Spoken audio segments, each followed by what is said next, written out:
Pauses in fighting aren't enough, and there needs to be work towards a ceasefire. Are you disappointed that other world leaders aren't joining you in that call, like the US or the UK? No, I hope they will. And let's be clear, I mean, I was one of the first leaders to call the Prime Minister and President of Israel after the terrorist attack, the 7th of October. We clearly condemn this terrorist attack and this terrorist group and recognize the right of Israel to protect itself and react. But day one, we say that this reaction and the fight against terrorism, because it is led by a democracy, should be compliant with international rules, rule of war and humanitarian international law. And day after day, what we saw is a permanent bombing of civilians in Gaza. And I think it's very important to say the whole story. But I think this is the only solution we have, this ceasefire. Because it's impossible to explain we want to fight against terrorism by killing innocent people.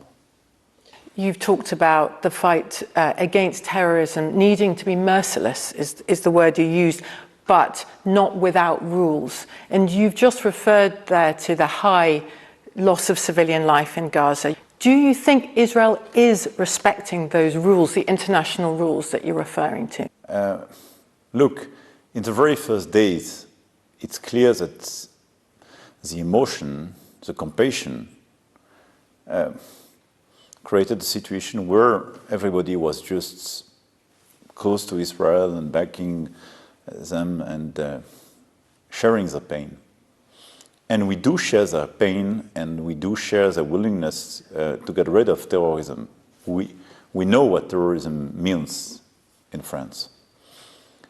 But I think there is no justification precisely to attack civilians. What I would like just to clarify with you, are you saying that Israel is guilty of breaking international humanitarian law, potential war crimes? No, I'm here, look, I think it's not the proper way to approach the question. We do recognize the right to protect themselves.